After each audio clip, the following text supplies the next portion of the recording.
11:30 বজাত এই ফকৰাগ্ৰাম daily market সবজি মাৰ্কেটত মোৰ দোকান গালামাল পান দোকান আছিলে।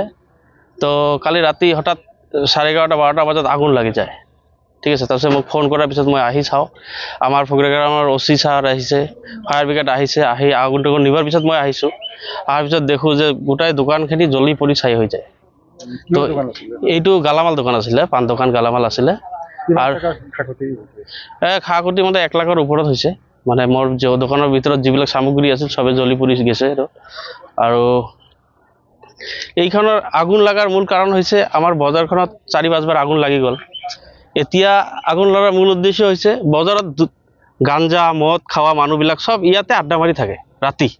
ৰাতি হ'লে ইয়াতে আড্ডা মাৰিব, ইহঁতে বিড়ি খাব, চিগাৰেট খাব, খাই ক'ত আজি 4 বাৰ এনেকৈ আগুন জ্বলিলে।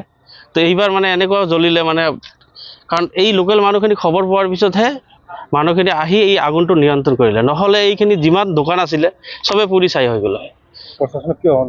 প্ৰশাসনক মই এইটোও অনুৰোধ কৰিম যে আমাৰ এই ফকৰাগ্ৰামৰ যিটো ৰেলৰ ছাইডত যিটো এৰিয়া আছে, ইয়াৰ আপ টু শনি মন্দিৰলৈকে ইয়াতে গাঞ্জা মদ সেইবিলাক মানুহ ঘূৰি থাকে ৰাতি 11-12টালৈকে।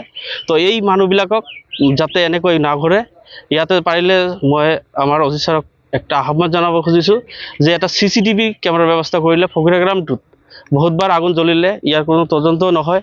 তো মই ভাবিছোঁ যে এইবাৰ আমাৰ যিটো ছাৰ আছে এই ছাৰে ভালকৈ তদন্ত কৰিব আৰু আগন্তুক দিনত যাতে এইবোৰ ঘটনা আৰু নহয় সেইটোৱে আশা কৰিলোঁ।